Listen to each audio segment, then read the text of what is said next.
On est tous animés de rêves et de désirs de liberté. C'est l'essence même de l'humanité. Dans cette vidéo, vous allez découvrir 6 familles ayant décidé de prendre la route pour vivre autrement. Nous allons parler ici du véhicule qu'ils ont choisi pour vivre leurs rêves. Alors attachez votre ceinture. C'est parti.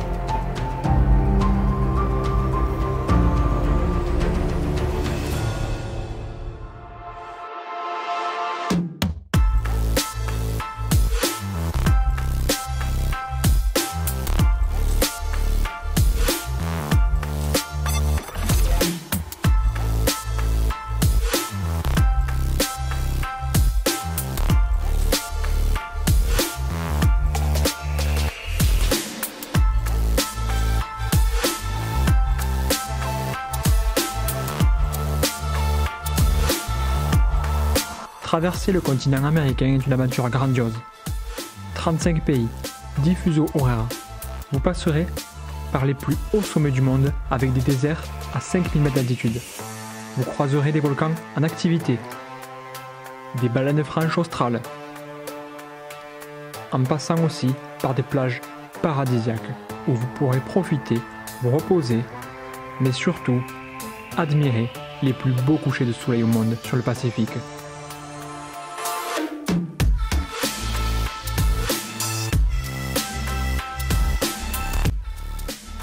Pour partir explorer cette terre d'aventure, plusieurs choix de véhicules s'offrent à vous.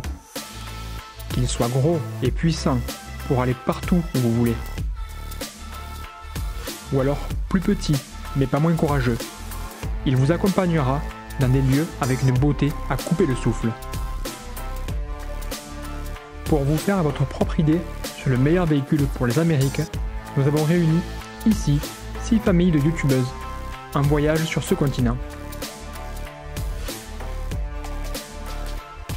La XTG Family avec son MAN 4 V8 tout droit venu de l'armée allemande.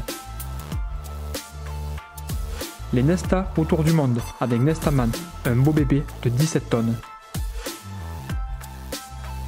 La Ambis Family avec un Mercedes Sprinter et cellule bimobile. Les Mountains and Coconuts, un Sprinter van qu'ils ont aménagé eux-mêmes.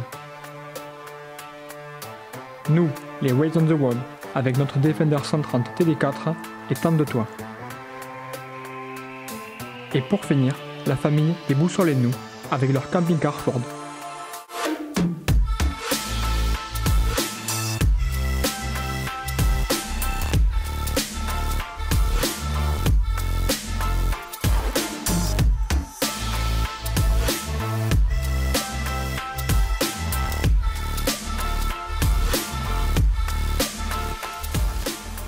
Bonjour à tous et bienvenue sur notre chaîne YouTube. Ici, nous partageons avec vous nos voyages, nos aventures. Et aujourd'hui, on a décidé de vous faire une vidéo un peu spéciale qui répond à la question la plus souvent posée, je pense, après le budget. C'est est-ce qu'on peut faire un voyage aux Amériques en camping-car? Est-ce qu'on peut le faire en van? Ou est-ce qu'il faut obligatoirement un 4x4? Vu que nous avons le recul que sur le 4x4, on a invité ici On a réuni ici 6 familles qui ont voyagé sur le continent américain. On leur a posé 5 questions bien précises. Donc dans cette vidéo, on vous répond, on vous dit tout. C'est parti, on y va. Salut à tous, nous c'est les Déboussoles et nous. Moi c'est Alexandra, la maman. Greg, le papa. Balissa, 15 ans. Soane, 12 ans. Malone, 7 ans. Eh bien, on va commencer par vous parler de notre itinéraire. Donc dans un premier temps, on avait prévu de faire un tour du monde qui devait se terminer en Asie. En commençant par les Amériques et pour une durée indéterminée.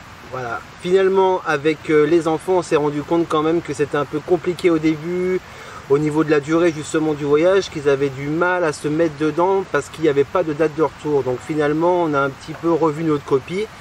Et on s'est donné 2 ans du coup pour faire tout le continent américain, sachant qu'on a commencé par l'Amérique du Sud et que notre projet c'est de remonter jusqu'au Canada, voire même jusqu'en Alaska en 2 ans ou un petit peu plus. Sûrement un petit peu plus. Salut, nous c'est la XTG Family. Marie, 41 ans. Julien, 37 ans. Manon, 11 ans. Alicia, T'as quel âge? 6 ans. Alex, t'as quel âge? Salut! Salut! Nous sommes Anouchka et Renaud de la chaîne Mountains and Coconuts et nous sommes une famille de deux. On est tous les deux français et on était expatriés au Canada où on a habité et travaillé pendant quelques années. Et puis finalement, on a commencé à sentir un peu trop la routine dans notre vie au quotidien. On trouvait qu'on passait énormément de temps au travail et que finalement notre vie était un petit peu ennuyeuse en quelque sorte. Ouais, puis un petit peu trop centré sur notre travail et puis un petit peu trop loin de nos passions, de nos rêves, de notre aventure. Et du coup, un jour, on s'est dit, ok, on va changer de vie.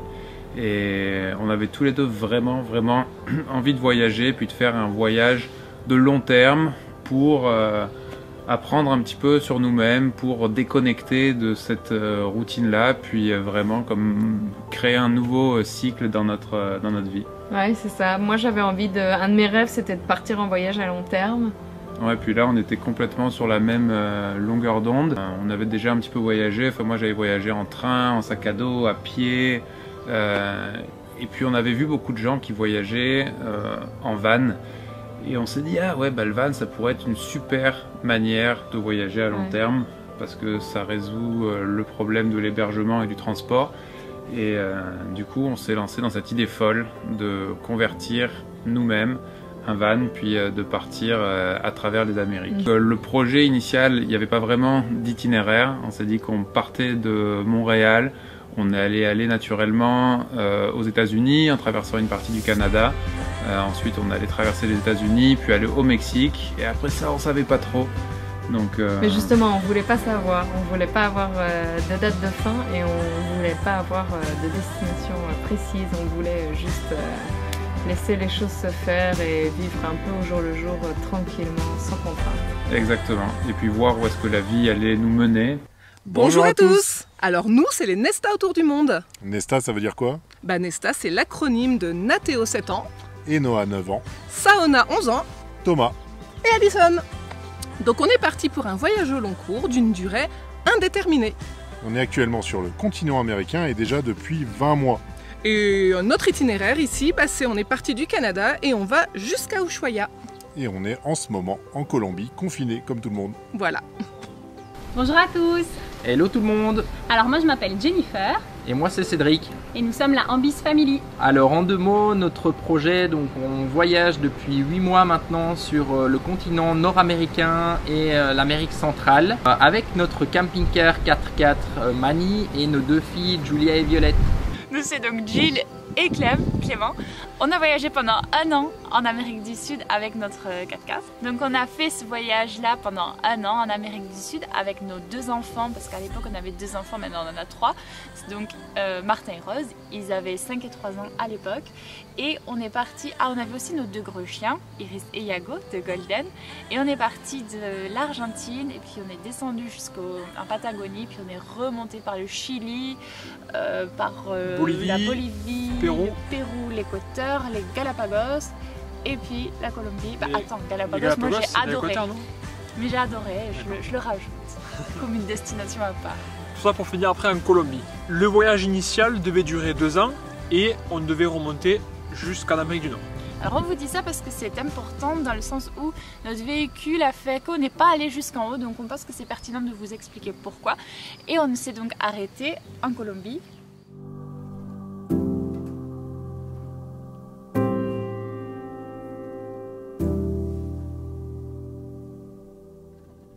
Donc on vous présente notre camping-car qui est juste derrière. Il s'appelle Wilson. C'est un camping-car Ford Transit qui est de 2004. Alors c'est un 2,4 litres. Quand on l'a acheté, il avait 110 000 km au compteur. Du fait que ça soit un Ford, c'est une chaîne de transmission et non pas une courroie. C'est un propulsion avec des roues jumelées. Au niveau des dimensions, il fait 7,20 m de longueur et en hauteur, on est à 2,35 m parce qu'on a installé des coffres de toit. Donc pour parler de la cellule, c'est un Rimor Blue Camp. Le modèle, c'est le Sky 400.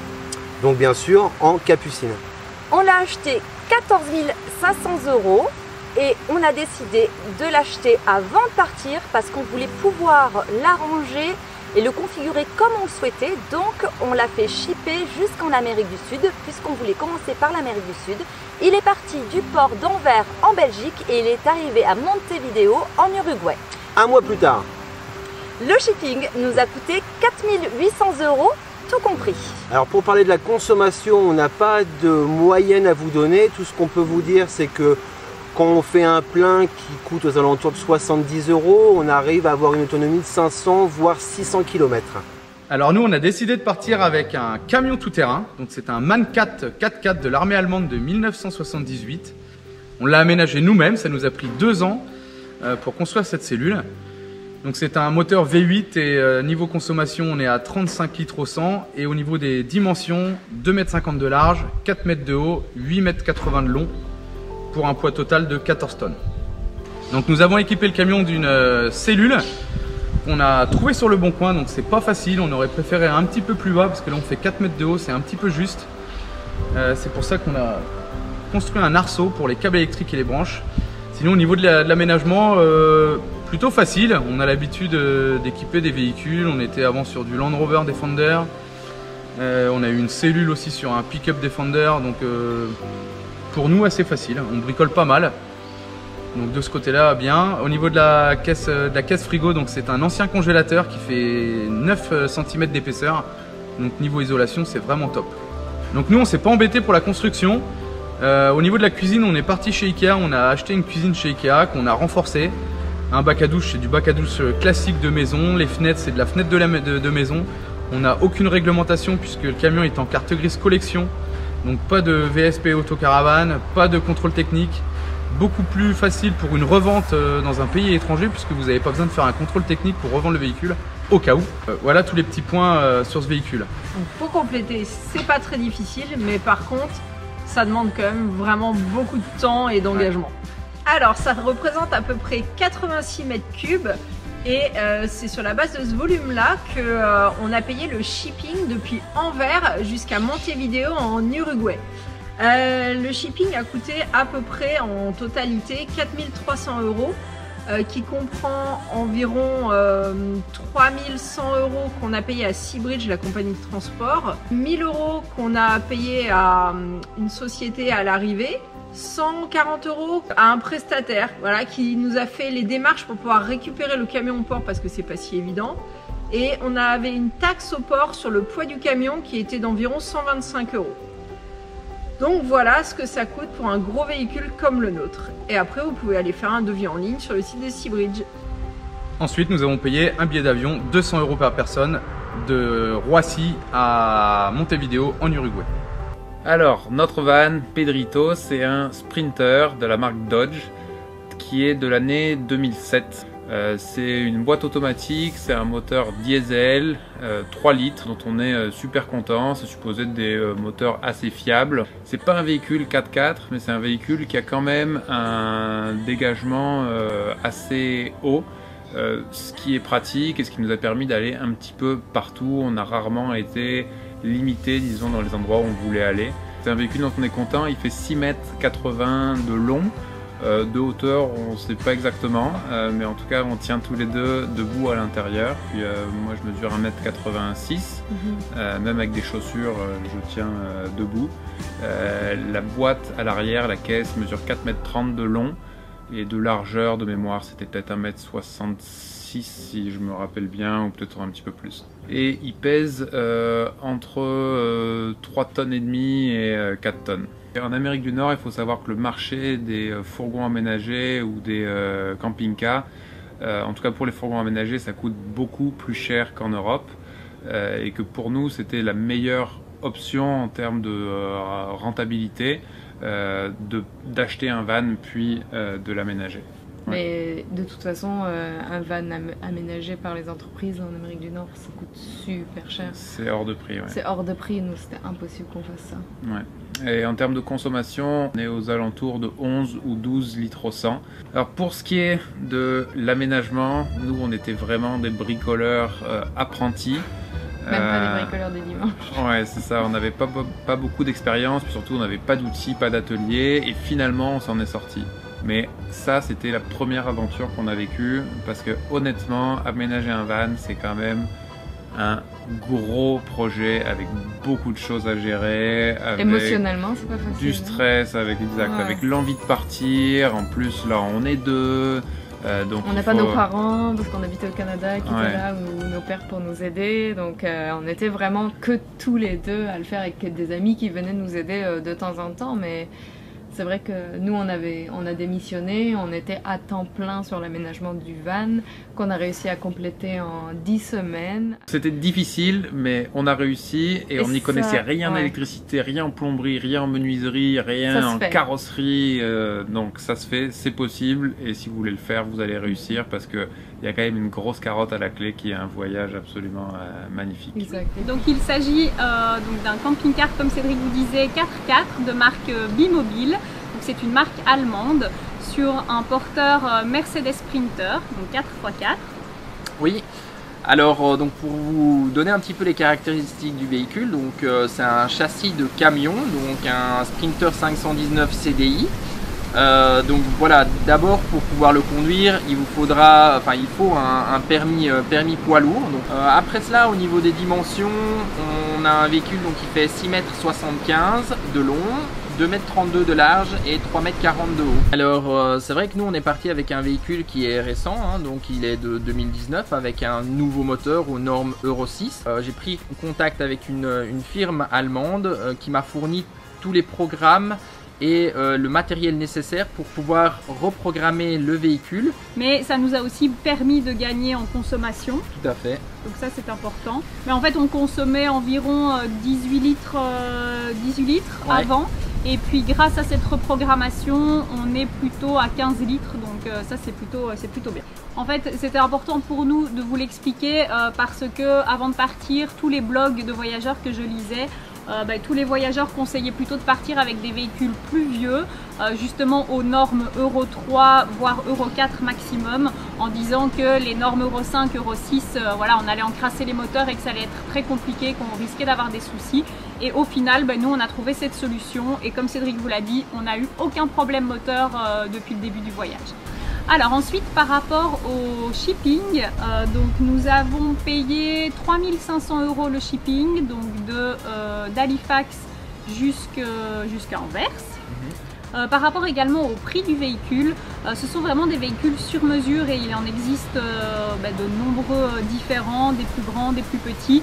Donc je vous invite vraiment à aller voir sur le site de B-Mobile, vous aurez toutes les informations et tous les prix. Il faut savoir aussi que la marque propose, je le spécifie parce que c'est très rare, un véhicule qui ressemble vraiment au nôtre, mais il s'agit du ST702, donc le B-Mobile ST702. Et en fait, il y a 3 lits superposés à l'arrière permanent. Donc pour les gens qui ont une famille avec 3 enfants, ça peut être intéressant. Ouais. Alors notre véhicule à nous, c'est un 4x4, comme on l'a dit tout à l'heure, un Land Rover Defender. On l'a payé 39 000 €. Il mesure 2,20 m de haut, 1,79 m de large et 5,70 m de long, je crois, de mémoire. C'est ça. À peu près quoi. À peu près. Et il pèse, je pense qu'une fois que tout est chargé, que tout le monde est dedans, avec de l'eau ou de l'essence à fond, on doit être à peine en dessous des 3,25 €. À peine en dessous. Donc, sur toute la durée de notre périple, on a en moyenne consommé 11 litres au 100. Donc c'est très raisonnable pour un 4x4. Oui.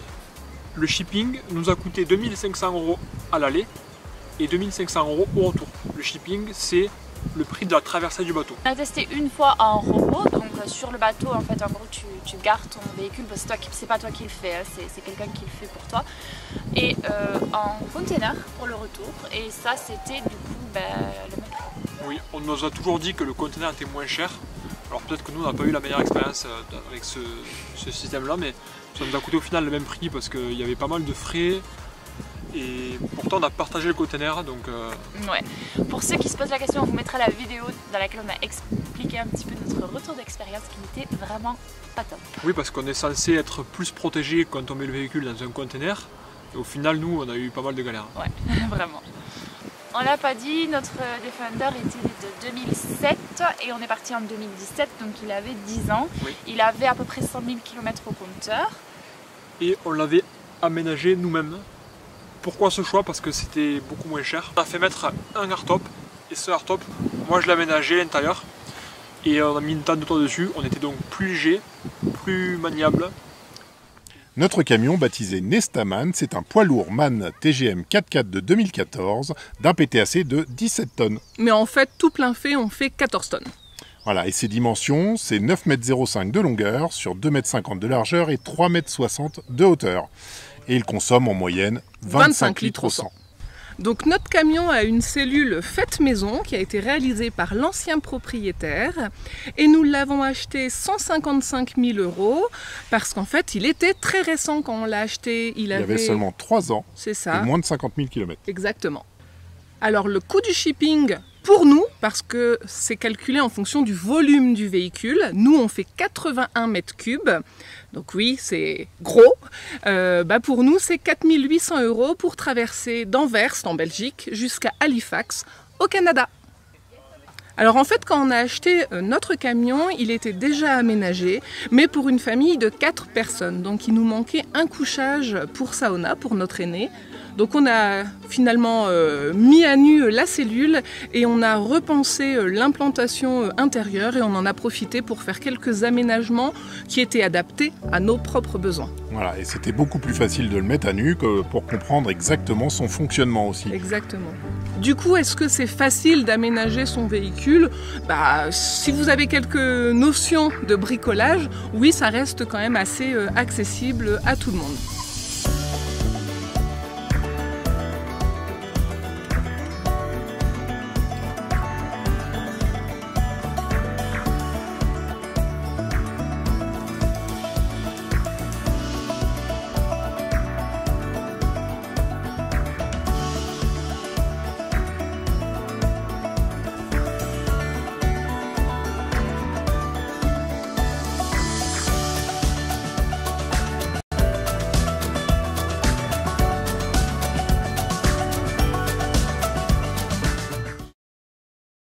Alors nous, on s'est orienté vers un poids lourd 4x4. Alors c'est marrant parce qu'il y a eu vraiment tout un cheminement dans le choix du véhicule. Alors pour faire simple, et rapide surtout, parce qu'on a souvent tendance à parler beaucoup, le camion, c'était la première chose qu'on avait éliminée à la base. On a étudié les différentes possibilités et nous, on est vraiment dans une démarche que c'est devenu notre maison. On est parti pour un voyage très long, pour de nombreuses années. Ouais. Donc on voulait quand même avoir tout le confort parce que maintenant, voilà, c'est notre maison roulante. Donc finalement, on est revenu au camion et est-ce que c'était facile à trouver? Pas vraiment, non. Parce qu'on voulait une double cabine. Et les camions aménagés en double cabine ne sont pas faciles à trouver. Ils sont plutôt rares sur le marché français, ouais. Exactement. C'est souvent aménagé. Les véhicules allemands sont beaucoup aménagés juste pour des couples. Donc non, c'était pas évident. Donc quand on est tombé sur celui-là, c'était pas exactement ce qu'on recherchait parce qu'on cherchait un véhicule plus ancien et moins onéreux. C'était quand même le camion de nos rêves. Carrément, c'était vraiment un rêve. Et puis, on a craqué la tirelire et on l'a acheté. Alors nous, pour nous, c'était vraiment un choix d'avoir un véhicule 4x4 qui nous permettait d'avoir une grosse autonomie. Parce que un poids lourd, comme on n'est pas trop limité en poids, ça permet d'avoir une grosse autonomie en eau, ça permet d'avoir une grosse installation solaire. Une grosse autonomie en carburant aussi. En carburant également. Et donc ça nous permet de partir loin de toute civilisation pendant plusieurs semaines. Ouais. Et nous, c'est ce qu'on aime. On s'épanouit pas vraiment dans les villes, on aime être dans les grands espaces, loin de tout pendant longtemps. Donc c'est pour cette raison qu'on s'est orienté donc vers un 4x4 pour pouvoir sortir des sentiers battus et vers un gros véhicule qui nous permettait d'avoir une grosse autonomie. C'est le gros avantage du camion. D'ailleurs, si on parle des avantages et des inconvénients, je dirais que son premier avantage, c'est ça, c'est l'autonomie. Oui, clairement. Le fait d'avoir 500 litres d'eau, d'avoir une installation solaire qui nous permet de tenir indéfiniment quand on roule et quand il fait soleil. 600 litres de gasoil. Donc voilà, nous on a déjà testé 3 semaines en autonomie, on a déjà réussi à le faire. Un autre avantage, c'est que le camion c'est plutôt confortable pour nous 5. C'est quand même devenu notre maison roulante. On vit dedans à l'année complète et du coup on avait besoin d'un minimum de confort pour ça. Voilà, chaque enfant a sa chambre, donc tout le monde se sent bien à l'intérieur du camion. On voyage depuis 20 mois et on ne s'est jamais posé dans un Airbnb, on n'a jamais pris de maison ou quoi que ce soit parce qu'on n'en a... On ne ressent pas le besoin. Voilà, en fait. Exactement. Un troisième avantage que je citerai, c'est le fait que les deux espaces soient séparés. Ouais. La cellule, la cabine. Ça veut dire que quand on est dans des endroits très froids, même jusqu'à moins 20 degrés. On gagne en isolation. Exactement, on ne récupère pas le froid qui arriverait de la cabine avec les parties vitrées, etc. Nous, on est parfaitement isolés à l'arrière et ça, c'est un avantage pour les pays froids. Et un dernier avantage, moi, que je trouve super important, c'est le sentiment de sécurité qu'il nous apporte. Dans plusieurs situations, c'est-à-dire quand on roule, on se sent puissant. Alors même si on va pas très vite, etc., on sent sécurité dans notre camion. On est très haut, on est très gros, donc les gens nous laissent plutôt passer en général. Parce que ça se passe comme ça en Amérique du Sud. Sur les priorités au carrefour, etc., c'est le plus gros véhicule qui est prioritaire. Donc souvent, on est très bien. Le deuxième point sur le sentiment de sécurité que ça nous apporte. Et moi, je trouve que c'est un point très très important pour nous. C'est la hauteur de la cellule de vie. En fait, quand on est à l'arrêt, quand on est en bivouac. Voilà, peu importe qu'on soit en ville ou dans un endroit où il y a beaucoup de gens, etc. En fait, vous voyez, le bas de nos fenêtres est à 2,40 m de hauteur. Donc finalement, ça nous rend complètement inaccessible. Ouais. Nous, il faut savoir que, bon, pas celle-là, mais celle qui est de l'autre côté, mais ça revient au même. En fait, c'est notre lit, c'est notre tête, elle est là, et on peut se permettre du coup de dormir, même en ville, avec des dizaines et des dizaines de personnes qui passent à côté de nous, avec les fenêtres ouvertes, parce que personne ne peut nous regarder, personne ne peut nous toucher, etc. Et pour moi, c'est un sentiment vachement important. Alors bien sûr, si on laisse l'échelle, les gens pourraient monter dessus. Mais quand on est en ville, du coup, on ne met pas l'échelle pour la nuit. Et ça, c'est vraiment appréciable. Ça nous permet de laisser les fenêtres grandes ouvertes, n'importe où, sans se soucier en fait qu'on puisse nous toucher, nous regarder, etc. Et donc, si on veut parler des inconvénients, ben, finalement, je dirais que chaque point qui est un avantage pour nous peut aussi être un inconvénient. C'est-à-dire que la hauteur qu'on apprécie tant pour la sécurité qu'on ressent quand on est à l'intérieur de notre camion, bah ça va parfois être un inconvénient quand on va être en ville et qu'on va toucher les câbles électriques. Voilà, ou traverser une forêt avec les branchages très très bas et avec des branches très agressives. Voilà, on fait 3,60 m, donc parfois ça va être notre inconvénient. De même finalement que notre poids, qui nous permet d'avoir une grosse autonomie, bah, à l'inverse, on ne pourra pas prendre certains ponts. Voilà. Donc, un autre inconvénient. C'est un inconvénient auquel on a trouvé une solution, c'est-à-dire que comme on a le temps qu'on veut, finalement, devant nous, rien ne nous empêche de faire un détour et pour ne pas passer à cet endroit-là. Voilà, et puis si on peut passer directement par la rivière, on passera par la rivière. Et puis l'avantage du 4x4 va intervenir. Voilà. Pareil, je citais tout à l'heure l'isolation pour le froid, le fait qu'on ait deux espaces séparés. Ben, parfois c'est un inconvénient parce qu'on ne peut pas passer aussi facilement de la cellule à la cabine quand on roule pour aller aux toilettes, pour commencer à préparer le repas, etc. On a un petit passage, mais c'est pas forcément aisé de passer de l'un à l'autre. Voilà, c'est beaucoup moins aisé que dans un camping-car. Mais voilà, encore une fois, avantage, inconvénient. Donc vous l'avez bien compris, les avantages peuvent aussi être des inconvénients. Mais nous, franchement, on considère ça vraiment plus comme des avantages. Exactement.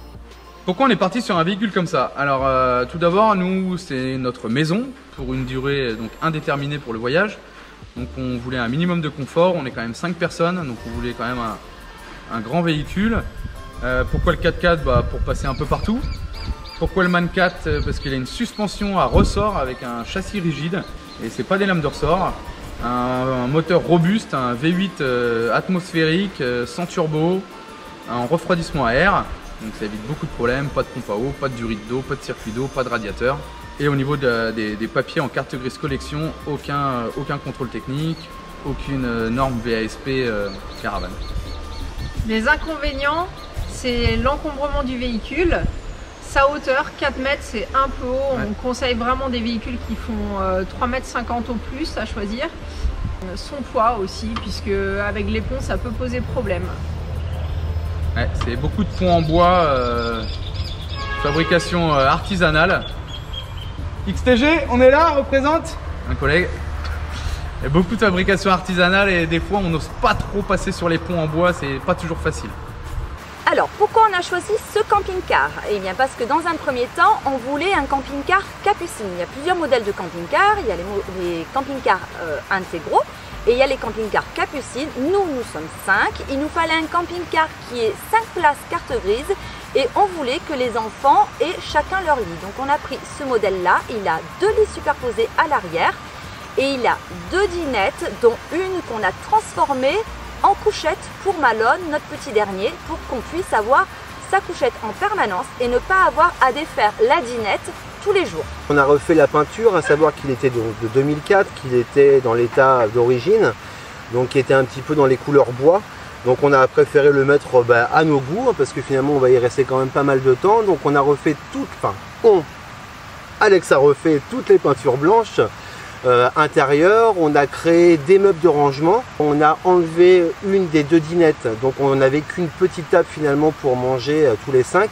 Donc on a fait un système de rallonge finalement de la table principale.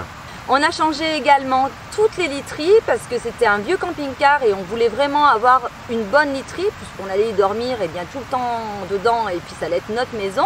On a refait faire toutes les housses des lits, les housses des fauteuils et tous les rideaux pour vraiment l'arranger à notre goût et être comme chez nous.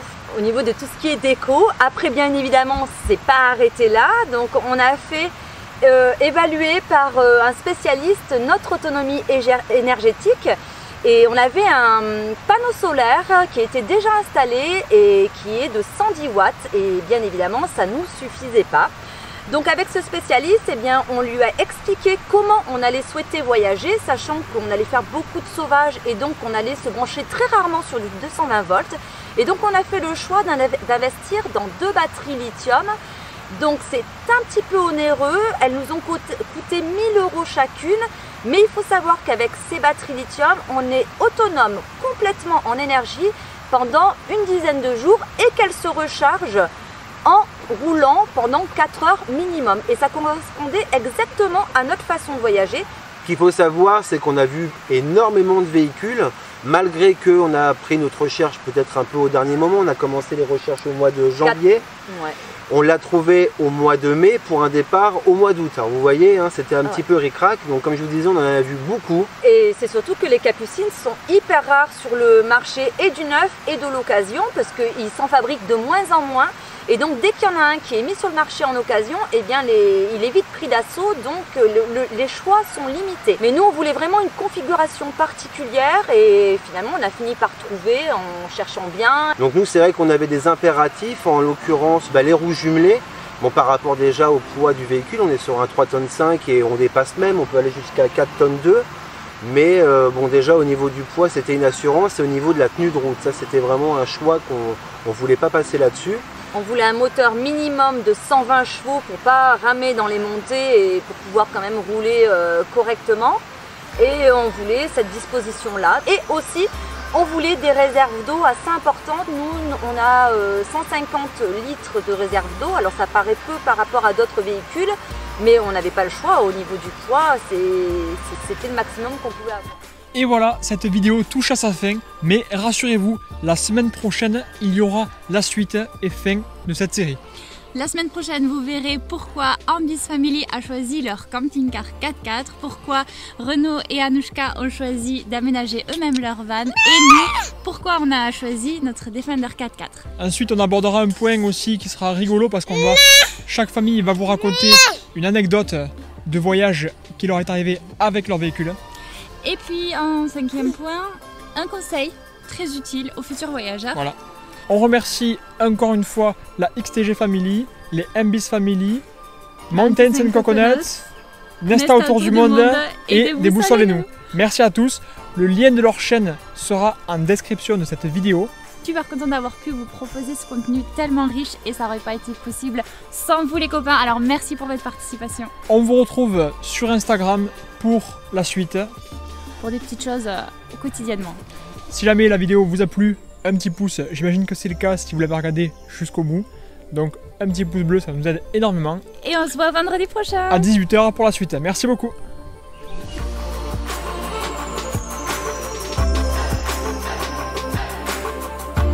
Iris, est-ce que tu as aimé la vidéo toi? Oui. Oui, tu l'as aimé? Alors laisse-nous un petit pouce.